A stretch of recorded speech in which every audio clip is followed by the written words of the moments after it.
嘿，大家好，我是坦平叔。今天是2025年8月31号。这一期咱们继续聊热点话题跟就业相关。世界就像被照亮的半边脸，另外一半在阴影处藏着腐败和让人站立的真相。今天热搜的一个标题叫直播公司围猎初中辍学未成年农村女孩，让人十分震惊这是国家相关部门对网络直播行业整治过程中发现的一个问题。这个几个关键字初中辍学，这是缺乏知识、未成年、年纪小、没有社会经验的农村女孩，留守的孩子信息闭塞，而且家庭监管比较弱。这几个关键词加在一起，本来应该是法律重点保护的对象，但是恰恰却成了一些直播机构完美的猎物，围猎的对象。几天前新京报他报道的标题就叫羞辱、黄腔、性骚扰，被直播公司围猎的未成年人，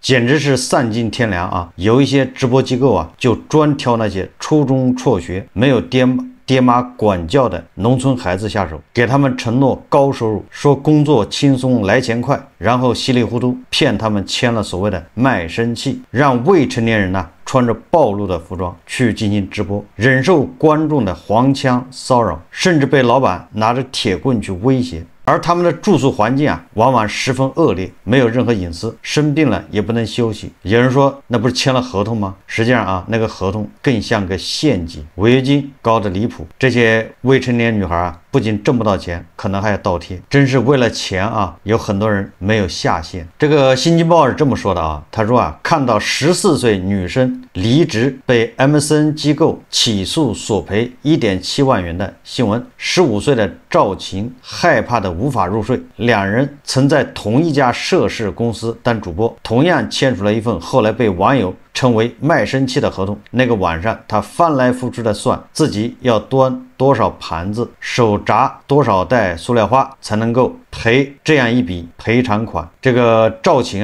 背后是一群出身农村，在家庭与校园中困顿的14、15岁的年轻女孩，她们懵懂地签下一份风险合同，进入城市，迈入写字楼里狭小的格子间，换上远超她们年龄的性感纯妆与成熟妆容，假扮成年人做起网络主播。入职时被许诺的高薪、轻松工作的泡影很快被戳破，女孩们每天要面对的是来自榜一大哥的调戏与骚扰，公司严苛的考核甚至刁难。而当这些未成年主播们想要逃离时，却发现自己当初签下的合同有可能让他们背上高额赔偿，甚至成为失信人。 MCN 机构利用未成年人涉世未深、渴望成名的心理，以高保底、流量扶持、出名、成网红等虚幻承诺和短期利益为诱饵，诱导其签下不平等合作协议。一些未成年人深陷其中，难以自拔。这些未成年人女主播还要面对这个羞辱、黄腔、性骚扰。这个赵琴开播一字间露出肩膀，纯白坐下来也只垂在大腿根部，但依然有人在评论区刷再露一点。观众画像显示，直播间主力军是30岁以上的中年男性，不断有人询问他的年龄，他回复18岁，然后有人持续质疑，看着是更小，他便不再回复。从主播聊天时的不设防与稚气话语间，有人看出赵琴的年龄挺小，叫他小孩，让赵琴喊自己大叔、老公。就在1周前，赵琴还是辍学在家的初中女孩。2025年6月中旬，济南主播文化传播有限公司运营工作人员在招聘平台联系他，你想挣多少钱？来这儿干主播能赚大钱。因为这句承诺，赵琴坐了80多公里的车，从济南市东北角的村子来到这家租在暗灰色写字楼9层一角的主播公司。为期3天的培训被赵琴评价为傻的冒泡。他回忆主播唯一要学会的只有一件事，就是设法留下直播间的大哥们立纯情小白花人设、背聊天催票话术和女主播们连线打 PK， 穿更少、更性感的衣服做惩罚、跳热舞。为了教会女孩子们如何做主播，老板甚至会在群内发送撩汉全攻略。主播们还被反复叮嘱不要和男主播连麦，因为对方直播间都是无法转化的女粉丝。相反，要多和其他女主播连麦，想办法抢走他们的大哥。真正将直播间作为工作场地后，他才觉察这个洗手间大小的正方体房间有多狭窄。一张桌子、一把电竞椅，配上简陋的背景板、衣架和几盏灯，几个房间搭建出来的场景，无一例外指向女生卧室的日常氛围。按照合同要求，公司主播每月要保证27天以上的直播，一天要播满6个小时。播得最好的那一天，赵晴获得了706个音浪，这代表着总价值70元的打赏礼物。给他刷礼物的大哥不断提出新的要求，赵晴总是用沉默或无视拒绝这些无理要求。他也讨厌做惩罚时被要求跳热舞，于是就用蛙跳、蹬起代替。这样的表现很难为赵晴吸引来新的粉丝，直播间人气也停滞不前。赵晴说自己怎么都不能让运营满意，总是很凶的骂我，对流量变现不满，也被进一步付诸行动。他称有一次老板闯进他的直播间，用铁棍打我的椅子，也就是吓唬这个小孩啊。工作以外，主播们还面临着更糟糕的环境。他们住的是一间被隔成多个屋子的老小区居民房，女孩们觉得自己的隐私仿佛压根不存在。每隔几天，老板都要进到宿舍查寝一次，拍摄下屋内的视频，发送至工作群聊。根据媒体报道说一名14岁女生自称在这家公司遭遇了发烧、被灌药、催促上班、惩罚、登着唱歌等等签下卖身契的未成年主播。刚接到工作邀约时，对赵晴来说这是一份有足够诱惑力的工作。对方开出的薪资，光是保底许诺就有6000块，是在饭店端盘子能挣到的钱的2倍，更别提还有礼物、打赏、提成。他从运营处听到的承诺是：听我们的话来干，最差也能挣1万多。在直播行业，类似的话术几乎是招聘通用模板。8月16日，新京报记者以从未干过直播的17岁女生身份应聘，包括该公司在内多家直播公司抛出相同的招聘话术。就算之前没干过的新人来，在我们的调教下，也有第一个月挣2万多的高薪诱惑低门槛甚至零门槛的工作要求是另一个决定因素。对赵晴来说这里愿意招他像他一样的未成年人，面试很轻松的通过。对方既没有为难他的年龄，也没有提出任何要求，只是上下打量了他几番，简单聊了几句，之前有没有干过就可以入职了。公司多位内部人员告诉新京报记者，公司现有场地约200平米，日常拥有40名左右的主播及数名运营工作人员。主播和运营们排成早中晚3个班次，维持公司24小时运转的状态。被要求签合同的那天，赵晴叫上了家里唯一能求助的人，爷爷的弟弟，他的小爷爷。小爷爷念过小学，被喊去和公司签下代表知情的合同，他还发懵，搞不懂啥事，只知道孙女要去和别人聊天表演才艺。签下同一份合同的还有17岁的李小丽和王畅畅，其中没有家人陪同的王畅畅被要求自行在监护人处签字，他们告诉我自己签也行。新京报记者获取了一份该公司与主播签订的独家合作协议书，3人确认了其中的内容。协议书写明，乙方是具有完全民事行为能力的公民个人，甲方不向乙方承担任何雇主和用人单位性质的责任，合作期限是5年，期间乙方如果有任何第三方进行类似合作，未经甲方允许擅自提取直播账号佣金，违反保密义务，有不符合主播条件或其他违规行为，则构成违约，甲方可要求乙方承担不低于50万元的违约责任。接受记者采访时3人共同回忆起签合同时，运营一个口头承诺说没有违约金，不用赔钱，想走就走。但他们不知道的是，该公司曾多次向主播发起诉讼。公开资料显示，2021年公司向一名未成年主播要求超过100万元赔偿，理由是对方无故停播，擅自在第三方平台直播。法院最终判决主播支付19万多元的违约金。2024年底，该公司又向一名14岁主播发出民事起诉状，称其在直播时存在不当行为，导致永久封号，造成原告被平台扣款情况，请求判决被告向原告赔偿16941元。半个月后赵琴被老板开除，李小丽和王灿灿则选择主动从公司离开。李小丽和王灿灿分别收到90多元和100多元的结算收入，赵琴则称自己没从公司收到1分钱工资。赵琴注意到说除了公司内的未成年主播都是小女孩外，即使是成年主播也都是女性，没看见有男的播。私下里主播们相互交流过，惊讶地发现大家都有相似的经历，农村出身，和家人关系不好，又早早的辍学进了社会。公司王姓负责人告诉新京报记者，很多女孩不上学了，家里条件又不好，知道这些女孩需要一份工作，直播有时能够改变一个人。多名直播工会工作人员告诉新京报记者，平台的任务收入是工会的主要营收方式之一，其中又包括开播任务、营收任务、拉新任务、流水任务等等。缺乏家庭和学校支持的农村未成年女孩是直播公司的主要目标群体。一名接受过数百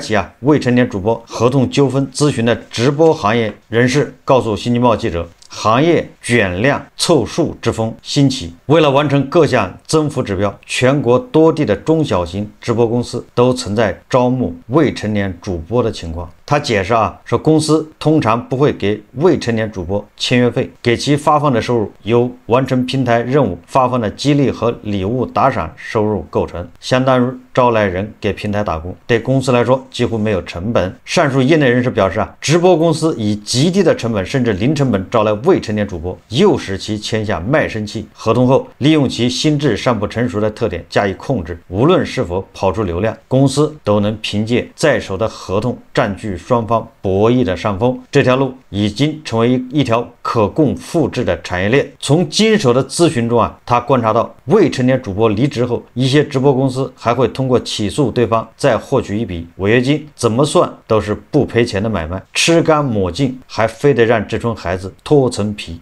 这是新京报的报道，后面还有很多实际上呢，这个 MSN 机构给主播挖坑，这个由来已久我记得去年、前年、大前年都有，咱们节目都聊过。它的本质思路就是许以高薪，对吧？让你去在那直播，一般的都是娱乐直播娱乐主播，他的这个无责任底薪非常低，而且他要求比较苛刻，对吧？你每天都播够8小时、10小时、6小时等等，而且这个8小时、6小时还在那个运营的严密监视之下，对吧？你说我在这主播6小时，我摸鱼没用的。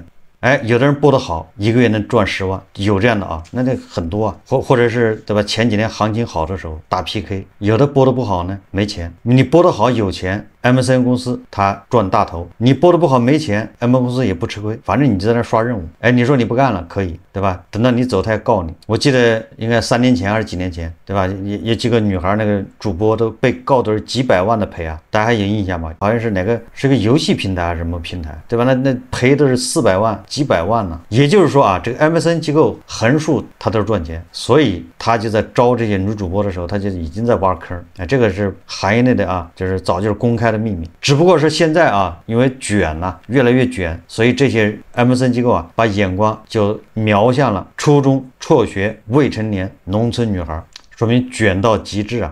过去这些 MSN 机构都是瞄准的都是那些女大学生，对吧？他们更有号召力他们更容易，对吧？这个播出成绩。为什么现在要围猎这些未成年人，冒着风险，对吧？又是农村的，又是辍学，又是初中的，只能说明竞争越来越激烈，卷得越来越厉害。这里面最大的问题，对吧？一个是这样的案子打官司居然经常是这些主播输，所以这就是一个问题。那你说哪儿出问题了？第二个平台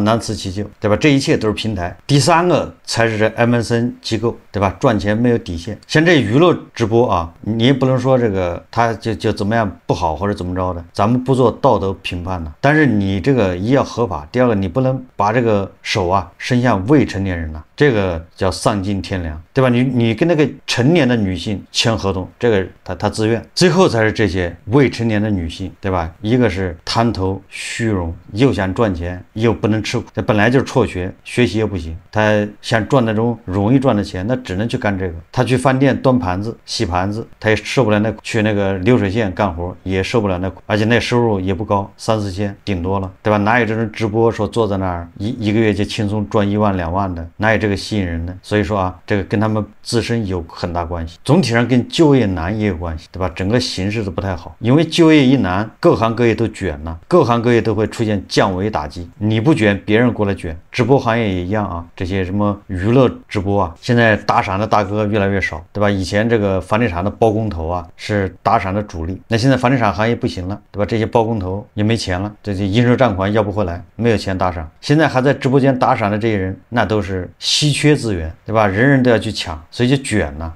这个里面最恶心的一点，不是说他直播，对吧？面对这个黄腔，对吧？还有老板要求这个那个的，这个都好说，因为容易这个受到法律的制裁。但是这里面最恶心的就是不能离职，一旦离职 ，MCN 公司可以告他，要他赔钱，这个是最恶心的。这种合同条款按理来说不应该能成立，但是往往啊，因为人家是精心设计的，给你挖的坑，对吧？人家是提前给你量身定制的这个坑，导致你一旦是这个不想干了，你说我一看着跟我想的不一样，对吧？这种条件，这种直播环境我接受不了，我不干，我也不要钱了，不行，对吧？你已经入套了，你得赔钱，这个是最恶心的地方。实际上就是就业难啊。正好啊，这2天有媒体报道啊，这个叫大碗新闻，说程序员自费450元租工位假装上班，这是怎么回事呢？说今年以来，假装上班公司风靡网络，在北京、上海等城市涌现出不少假装上班公司，让付费上班的成为现实故事。近日，说大碗新闻记者在社交媒体上发现，合肥也开了多家假装上班公司。假装上班公司的本质是出租工位，主要面向失业人员和自由职业者，为他们提供上班的氛围。大碗新闻记者了解到，这些假装上班的工位出租价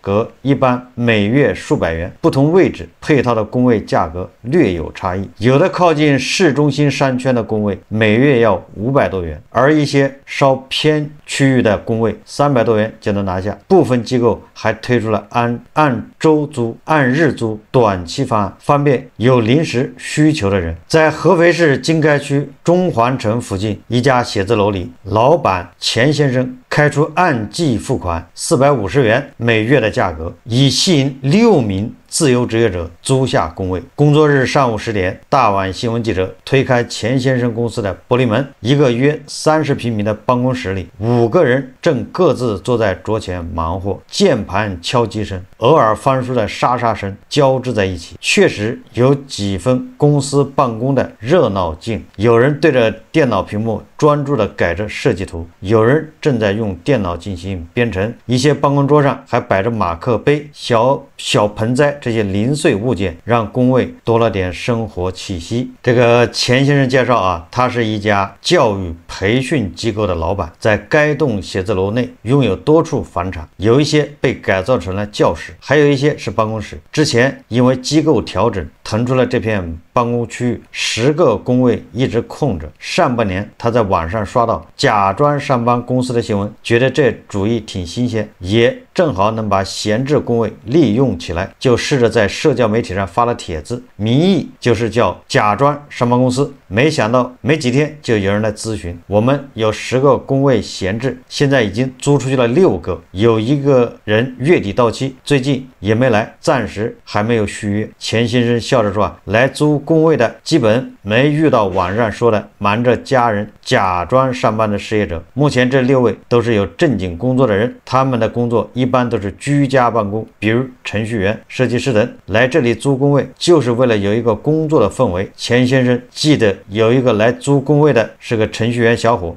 说在家里办公总忍不住刷手机、躺沙发，一天下来写不了几行代码，来这坐进工位里，看着周围人都在忙，自己也能沉下心来干活，效率比在家高不少。除了提供工位，钱先生还免费给租客提供网络和打印服务。办公室里有饮水机，大家可自带咖啡、茶包。钱先生平时不常来这片区域，基本是租客们自己办公，彼此熟了，偶尔会聊几句工作上的事，但大多时候各忙各的，氛围比较融洽。对于网络上爆火的假装上班公司，钱先生有自己的看法。他觉得一般很少会有失业人员长期租赁工位，毕竟每月几百块钱对暂时没收入的人来说也是笔开销。倒是居家办公的人对这类工位需求挺实在。他开的假装上班公司本质上是一种共享经济。我在想啊，这个能花一个月450块钱租工位，然后假装上班，这种当然是非常少的。如果对吧，你没必要，你假装上班，你可以在图书馆呢，对吧？图书馆又有冷气，好像还有免费的水吧，还可以充电，1分钱不用花，条件还挺好，对吧？如果你觉得图书馆不好，那咖啡馆，对吧？咖啡馆点一杯咖啡，然后坐那儿不走了，对吧？才10块钱嘛。有的还可以续杯，对吧？有的搞活动，那恐怕相当于送给你。但是他说啊，自由职业者啊，居家上班的人需要花钱去租这种工位，这个纯粹也是噱头。这就好比那个骡子啊，拉磨一样的。但有的人他就是跟骡子是一样，就非得把他眼睛蒙上，他再好好拉磨，对吧？你都居家办公了，你还非得去找一个工位，那你居家办公干啥呢？你去办公室不就完了吗？对吧？有的时候我没有办公室，就是自由职业者，需要那种氛围，他才能进入工作状态。也就是像骡在那里，非得给他戴个眼罩，他能进入状态；不戴眼罩的进入不了状态。实际上，这个我就想起来人民日报说的啊，你上班到底是图什么？人民日报说了，上班不是为了工资啊，上班是一种需求、社交，还有被管理等等啊。我记得这个人民日报专门写过一篇，对吧？这就是他为什么要花450块钱租一个工位，假装上班的这种动机啊。实际上，这种共享办公室啊，早就不是什么新概念，对吧？潘石屹都已经搞了好长时间了，把自己都搞到国外去了。这种需求有没有呢？有，是伪需求、小众需求。好，这期节目啊，咱们就聊到这里，感谢大家收看。如果喜欢我的节目，欢迎订阅、转发，也可以在下方留言评论。谢谢大家。